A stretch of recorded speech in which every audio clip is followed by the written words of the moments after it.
Bonsoir, bonjour à toutes et à tous. Euh, on va parler aujourd'hui sur le sujet donc du pervers narcissique. On va aborder le pervers et en fait le mensonge, c'est-à-dire une façade du pervers qui est quand même assez systématique. On peut même parler, je pense, à ce point-là de 100%, c'est-à-dire que tous les PN, à mon sens, sont menteurs. Donc on va pas chercher les trois quatre exceptions qui se courent derrière. Il est pratiquement impossible qu'un manipulateur puisse exercer quoi que ce soit. Mais s'il n'y a pas de mensonge, déjà ça en ferait pas du tout un manipulateur.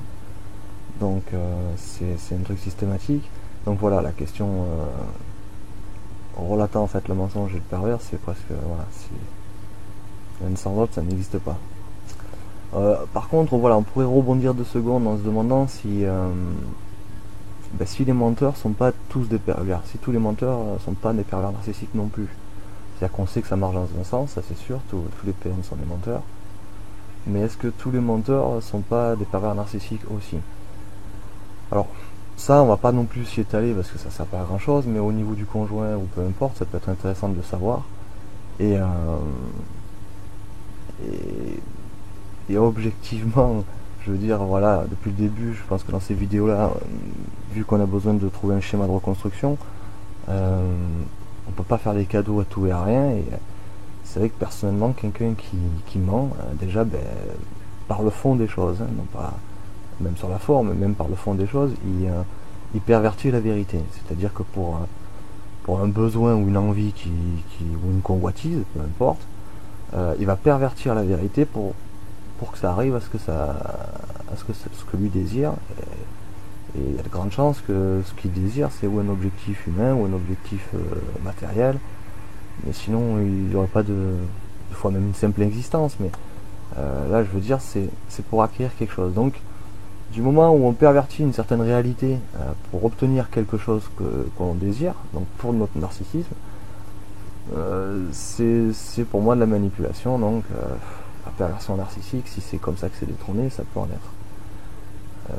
Je veux dire, les mensonges pour se protéger, pour fuir, quand je dis se protéger, je parle des responsabilités qui pourraient en découler par rapport à nos actes ou des mots qui seraient contraires à ce qu'on a fait. Euh, un mensonge, quoi, je veux dire, c'est une contre-vérité par la racine des choses. Donc c'est pour ça que c'est pas subtil, mais il faut quand même le comprendre, parce que voilà, les mensonges ont toujours un but derrière. Donc si on détermine le but, on voit à qui on a affaire quand même. Alors après, il faut pas aller trop loin. Quelqu'un qui ment juste pour comme ça, pour un petit réflexe et vous surprenez sur autre chose, il n'y a pas de raison qu'il ne mente pas pour quelque chose de costaud. Hein. Donc voilà, c'est quand même assez compliqué de gérer ce truc. Euh, alors maintenant, qu'est-ce qu'on fait de cette information? Parce que voilà, le pervers, le mensonge, nous, on va être les victimes de ça. Donc c'est-à-dire que on va emmagasiner toutes ces incohérences, toutes ces façons de nous avoir manipulés sur un point ou sur un autre. Euh, c'est assez compliqué à gérer. Il faut comprendre une chose, c'est qu'il y a aussi différentes manières de mentir, c'est-à-dire que un pervers narcissique, il trouve une force dans la sincérité. Donc c'est pas une force, c'est sa force. La sincérité, il la sort d'où lui? Il la sort de l'émotion, pas forcément du sentiment, comme on avait déjà pu essayer de débroussailler. C'est-à-dire qu'il est plus voilà, dans la pulsion, dans la frustration, dans l'envie, tout ça, et que derrière ça, au moment où il va vous dire quelque chose, eh ben, il va s'autoriser une bonne conscience parce que peut-être qu'à ce moment-là, il ne vous ment pas. Mais les actions qu'il va faire le lendemain par rapport aux mots qu'il a effectués vont être un mensonge total. Donc si vous voulez, c'est là où on arrive dans un combat où lui, il ne va jamais vouloir il ne va jamais vouloir se remettre en cause, parce qu'il est persuadé que peut-être il n'a pas menti, ou en tout cas, ce n'était pas son intention au moment où il a dit le truc. Et c'est là où justement, c'est un gros piège, parce que ça restera un mensonge. Du moment que la personne, sur le moment, si elle vous parle d'un moment du passé, et qu'elle le déforme, bon, elle ment. Ou qu'elle le déforme volontairement pour se protéger. Je veux dire, si elle oublie des passages, bon, ça arrive, mais Voilà, sur le concept, c'est pour se protéger, elle oublie des trucs ou elle ne cite pas des choses par omission. On est dans le mensonge, dans la manipulation. Si on est sur le moment présent, je ressens ce truc, tu m'attires, je t'attire, ou j'ai envie de rester avec toi, je veux vieillir avec toi, ou tous ces trucs qu'on peut entendre, ils le vivent certainement à ce moment-là, donc ils sont persuadés donc de ne pas mentir. Ils savent pas pourquoi ils disent, parce qu'ils n'ont pas envie de perdre en fait ce qu'ils ont. C'est-à-dire que si vous les rassurez, ils n'ont pas envie de perdre ce qui les rassure. Si voilà, ils ont cette sécurité de tout, de l'affection, de votre écoute et tout, et qui sont pas encore prêts à l'abandonner, ils vous diront tout ce qu'ils ont envie d'entendre parce qu'ils le ressentiront.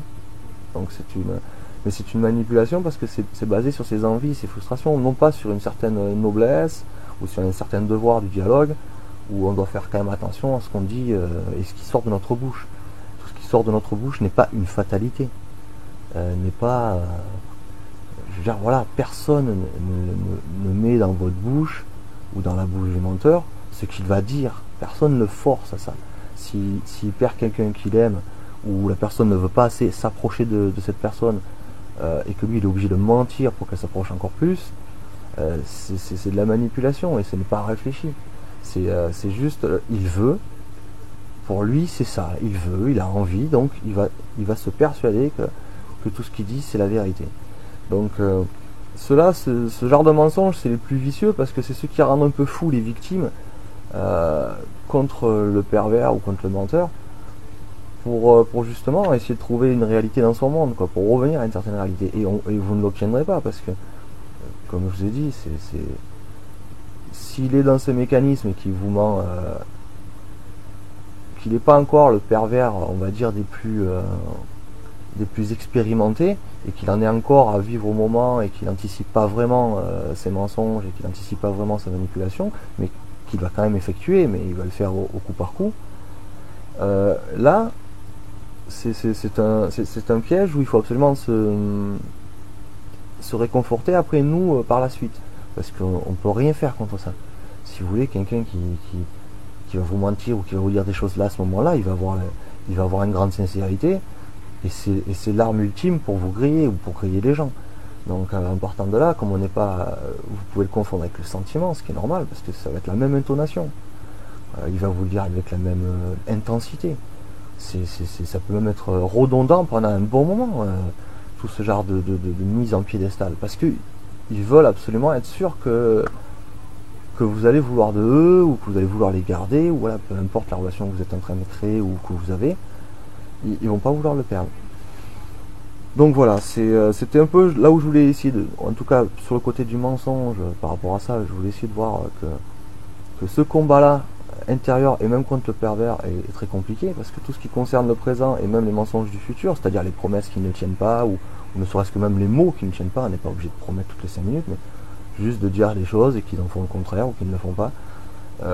Tout ça détermine les choses et nous explique, même avec un grand silence, beaucoup plus brutalement qu'avec des grands mots et qu'avec avec toutes les excuses qui se trouvent à chaque fois qui refusent ou de faire les actes de ce qu'ils disent, ou d'en prendre la responsabilité parce qu'ils ne l'ont pas fait. Ça revient au même, mais c'est la même chose.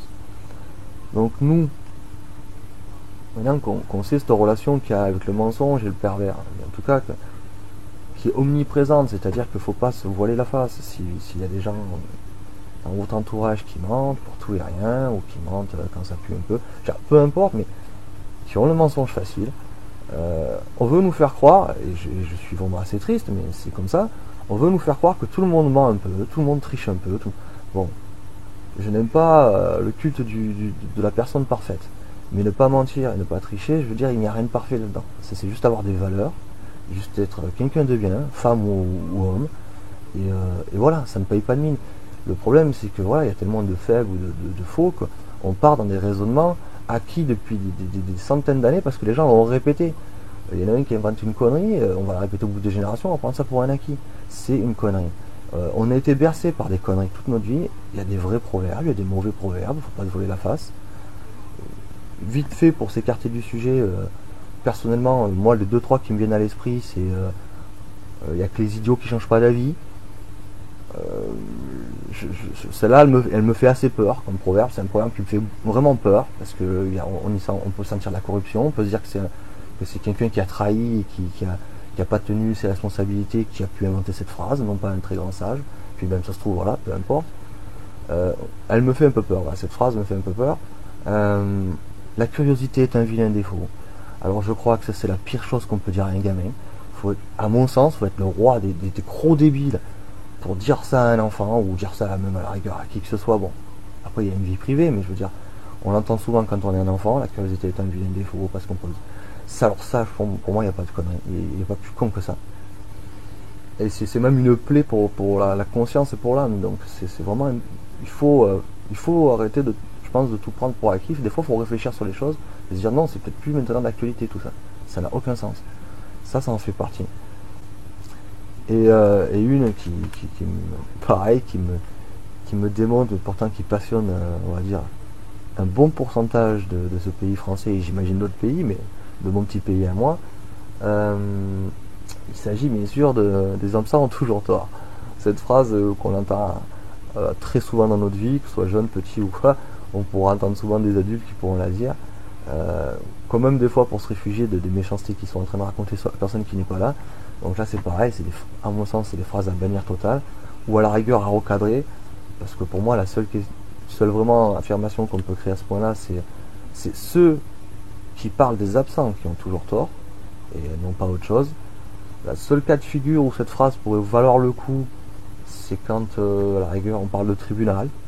Donc je pense pas qu'on puisse l'utiliser autant qu'on l'utilise vraiment actuellement ou depuis déjà une bonne paire d'années. Donc voilà un peu sur ce genre de conneries. Donc maintenant revenons au sujet donc des mensonges. Maintenant qu'on sait un peu le relationnel avec tout ça, entre le pervers, le mensonge et ce que va découler comme relation avec ce genre de personnes, s'il n'y a pas vraiment un travail de fond, s'il n'y a vraiment pas une acceptation comme quoi ces gens-là, il faut qu'ils arrêtent de prendre les instants et les moments comme des moments de vérité et comme un passeport pour faire n'importe quoi le lendemain, sous prétexte qu'ils n'ont pas menti le jour même et qui vous disent voilà machin, je suis comme ci, je suis comme ça, ou je vais faire ci, je vais faire ça, puis que le lendemain il change d'avis parce qu'il peut, ou même dans 3 jours parce qu'il peut, ou parce qu'il a une lubie, ou parce que il a vu une blonde traverser le trottoir qui lui a souri, je sais pas, peu importe. Tout ça c'est impardonnable pour une relation, vraiment. C'est les choses les plus toxiques qu'il puisse y avoir. Il n'y a pas de petits mensonges, à mon sens, il n'y en a pas. Donc voilà, à partir de là, comment nous on peut avancer, ou en tout cas s'en protéger ou en avancer. Quand on l'a subi, déjà il n'y a pas 50 chemins, il y a la colère.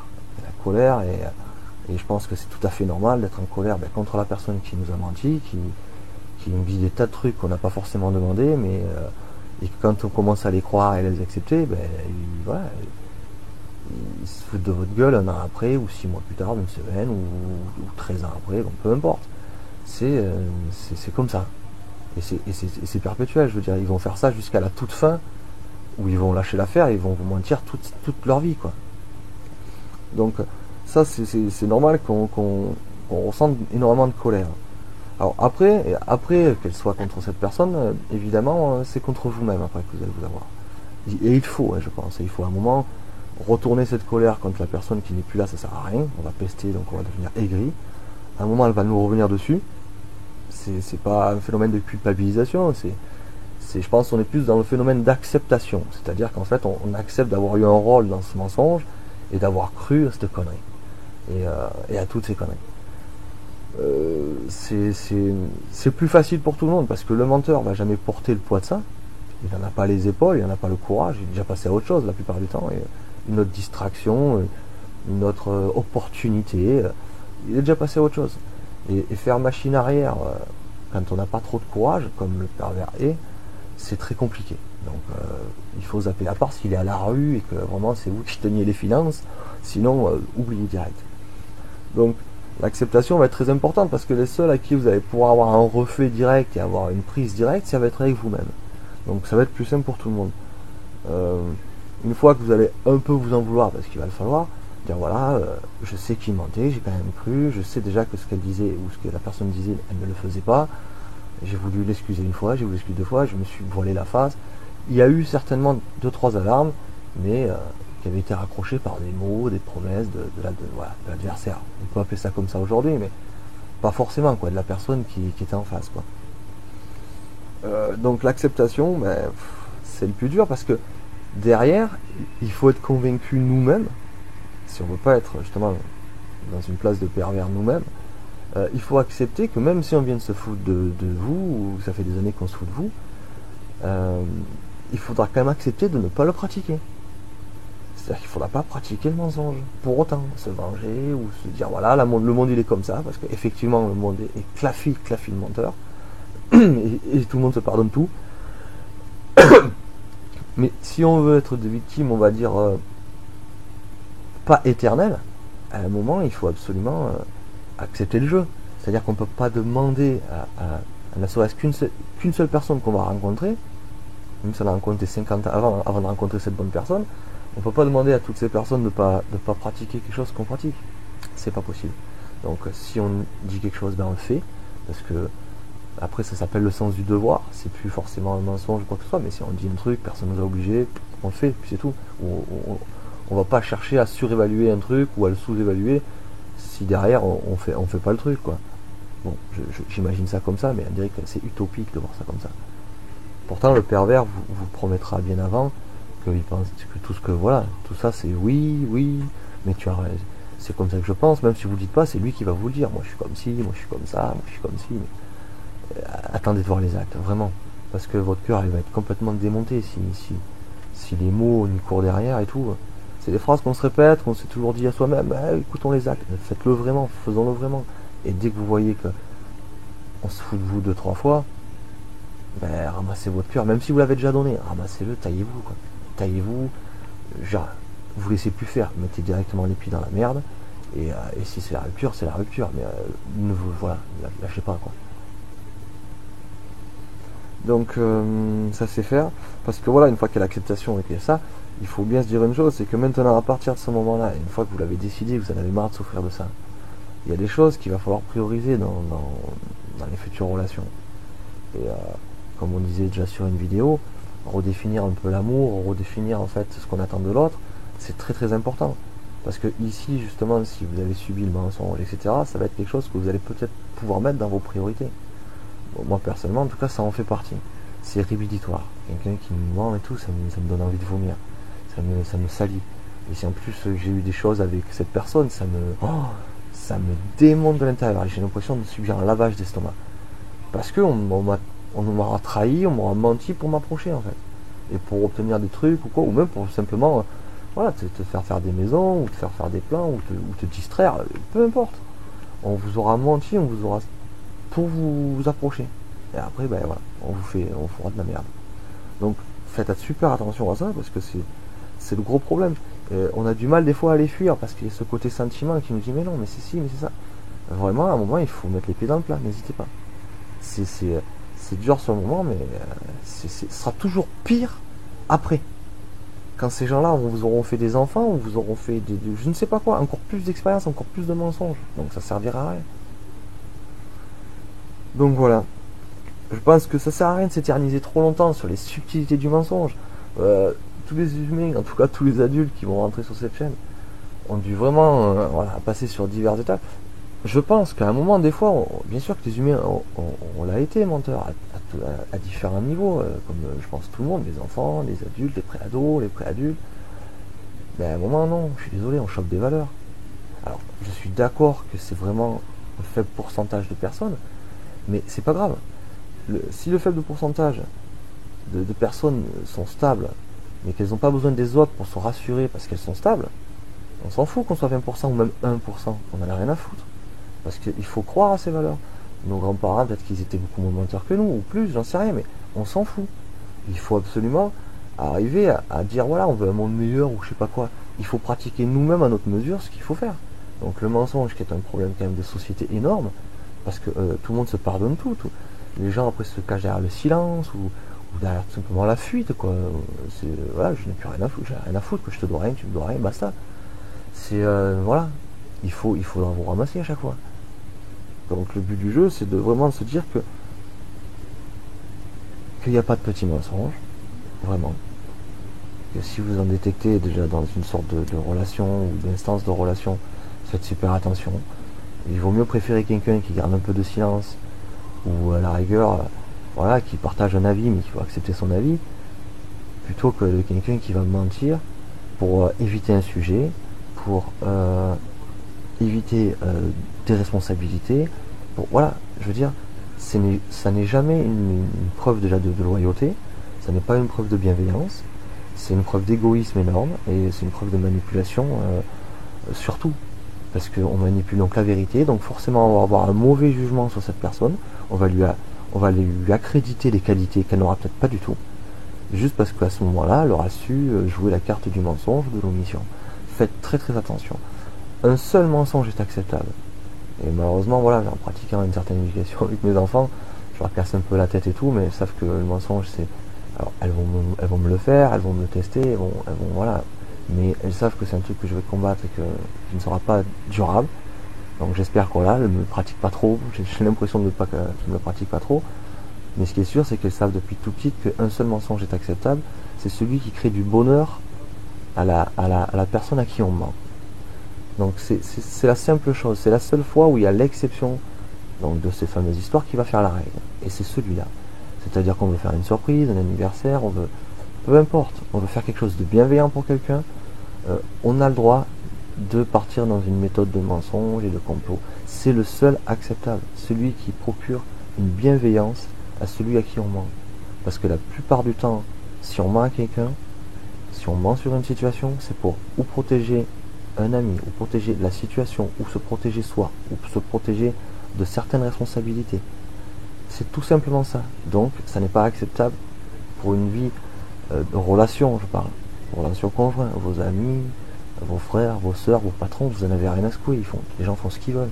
Mais je parle de la relation la plus difficile en ce monde, celle qui fait que le lien qui se fabrique entre deux personnes, c'est celui qui veulent bien se fabriquer et qui veulent bien entretenir et préserver. C'est celui du conjoint. Et il est très très difficile à parvenir et il est, à mon sens, impossible avec le mensonge. Sauf si les deux personnes sont adeptes du mensonge. Voilà, tout simplement. Et encore, ça va durer longtemps, mais ça va pas forcément durer dans le bonheur. Voilà, c'est tout. Voilà, j'espère que là-dedans, vous en trouverez peut-être un peu de force ou une certaine réalité pour pas changer le monde comme il est, mais l'accepter, mais changer notre propre monde pour être en relation avec lui, ça c'est tout à fait possible. Donc on a le droit de ne pas accepter le mensonge dans notre vie. Voilà, c'est pas une obligation. Les gens ont le droit de le pratiquer s'ils le veulent, mais dans une relation de conjoint, faites très attention. Voilà. Bon courage à tous et à un de ces quatre.